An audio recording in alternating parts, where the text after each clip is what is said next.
अब यहाँ पर एक और देखिए भाई, identify the vector quantities from among of the following. तो अपने को भैया वेक्टर क्वांटिटी निकालनी है इनमें से, तो कौन कौन सी वेक्टर हैं ये बताते जाइए जरा।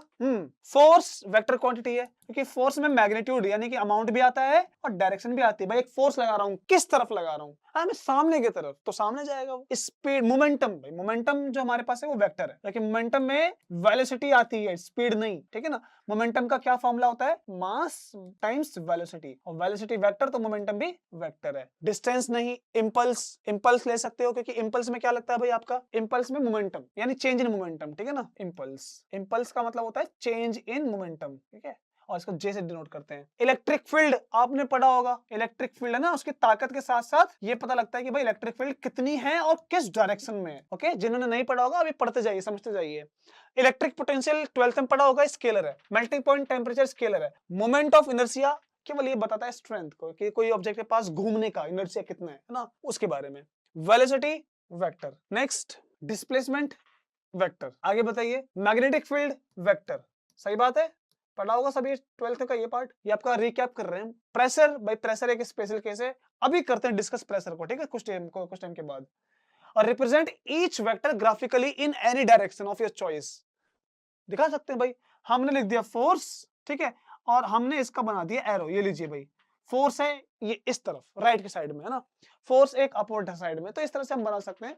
ये कोई खास नहीं है हमारे लिए। थोड़ा स्पेशल केस को समझिए। देखिए स्पेशल केस कैसे, मान के चलिए ये करंट है 5 एम्पियर की, ठीक है ना, ये भी है 5 एम्पियर की। अब एक चीज पूछता हूं आपसे, क्या इसमें मैग्नीट्यूड है? आप बोलेंगे यस सर। 5 एम्पियर क्या है इसका मैग्नीट्यूड करंट में। डायरेक्शन है? यस सर, डायरेक्शन भी है, डाउनवर्ड अपवर्ड। तो क्या वेक्टर हुई? अब सुनिए, एक करंट नीचे से एक करंट ऊपर से, तो किसी ने बोला सर वेक्टर है ये तो, क्योंकि डायरेक्शन भी है मैग्नीट्यूड भी है। अगर वेक्टर है तो एक ऊपर सेम अमाउंट है, जीरो हो जाएगा।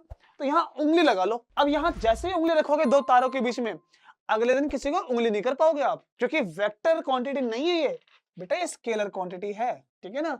यहां पर डायरेक्शन भी है, मैग्नीट्यूड भी है, तो भी वेक्टर क्यों नहीं है? देखिए वेक्टर क्वांटिटी को वेक्टर होने के लिए, वेक्टर होने के लिए 3 चीज फॉलो करनी पड़ती है। फिर से सुनो ध्यान से, 2 नहीं 3 चीज, डायरेक्शन भी, मैग्नीट्यूड भी, और वेक्टर एडिशन लॉ, जो पढ़ेंगे हम आगे। ऐसे ही प्रेशर में भी, प्रेशर में भी क्या होता है? अमाउंट भी होता है, डायरेक्शन भी है, लेकिन फिर भी ये स्केलर में ली जाती है। कुछ लोग टेंसर्स कहते थे, भाई टेंसर तो स्पेशल केस होता है, टेंसर में तो हर क्वांटिटी आती है, वेक्टर भी स्केलर भी। चलो पार्ट की बात है ना, हमारा वो पार्ट नहीं है। इतनी बात समझ में आई किसी को? नोट कर लो फिर ना, अगर किसी को आ गई है तो।